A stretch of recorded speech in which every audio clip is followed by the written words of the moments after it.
So I shall try to read the tape of Kiyoko, which was recorded on April the 2nd, 1976 in Kyoto in Japan.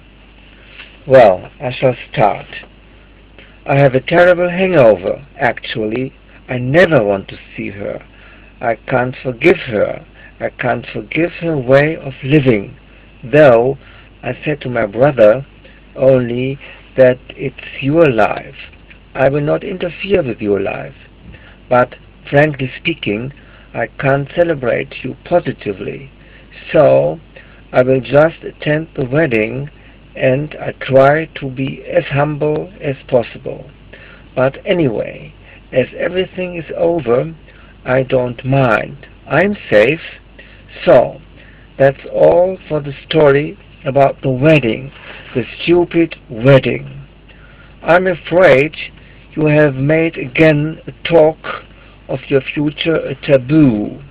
You don't seem to be willing to speak of your future, and in a way I can understand why you hate to work from early in the morning till late in the afternoon. Working in that way isn't interesting at all, though I myself have never worked like that. I wish I were with you now already. Oh, what are you doing with me? It is 8 o'clock in the evening, April the 2nd. I feel very lonely. Saturday and Sunday are the loneliest days of the week. Today is Friday. I feel how deep my frustration is. I have frustration, irritability, loss of self-control, depression, low temper, crossness, every evil temper I possess, I admit. And I think even if I continue to study, continue to further my study, I would not be able to be a good person, a good human being. On the contrary, I am likely to be more and more worse. I think myself to be below the normal human being. I am very selfish. I can't really be sympathetic with others' feelings, while others can't understand me. I am an isolated person. Once I cursed at the dinner table, "May their honeymoon flight be crushed or hijacked," and at my words my father got furious. Well, when I received your letter today, this morning, I was really happy because I was looking forward to your letter, especially this time. Recently there was a strike, a railway strike in Japan, and mail service has been a little bit delayed, so I'm sure the letter was a little late. But to be frank, your last letter, was a little bit businesslike. I was a little disappointed. Yes, whenever you write practically. I'm obliged to be practical too. Do you remember the letters exchanged between us in the Christmas and New Year period? No, before the Christmas period. In those days we talked and talked about the visa, the financial difficulty, and so on. So, the letters in those periods were very much practical, but there will still remain another 3 months. I wonder what our holiday will be like. Excuse me. I hope you will not be fed up with me. In our holidays I wish to swim because I can't swim well, and I'll take my swimming suit, which I wore once or twice. There's one worry for my part. That is, I've changed a little bit since last summer, because many things happened. I mean mentally. I worried about worries which I had never worried about before. No, the kind of worry and the quality of worry were different from the worries I experienced in earlier days.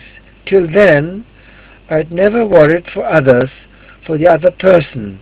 In those days, all my worries were connected in one way or other with myself.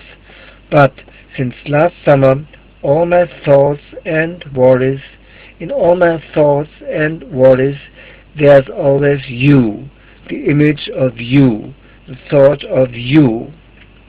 Excuse me. At the wedding speech, one guest, said that the love of marriage should be something like the flame of shivachi, which is Japanese, the heating device which burns the charcoal, and so the power of the flame of fire is not so strong, but it lasts very long. But a mere love or passion is like a flame of Zentralheizung, no? Electric power, Strom. He may be right. To hear his words, I thought of our love, if I may call it love. Maybe it is a kind of passion, but already I'm not completely emotion-driven. I'm quite calm in a sense, but nevertheless my affection towards you is lasting quietly and gently in my mind. Nobody can stop it. Yes, I really think love between other sexes is very beautiful if it's posted in an appropriate background. Excuse me, I'm now smoking. Once my brother mentioned that if my love is not a true love, no, if you can't wait a long time, your love is not a true love. So, at his words, I, of course, got furious, but at the same time, he has a reason. And I waited, and I'm still waiting, and nevertheless, the affection is still there. It's not changed, in spite of the geographical distance. So, I conclude it's a genuine love. So, I have come to near the end of this tape. I hope this tape was interesting to you to some extent.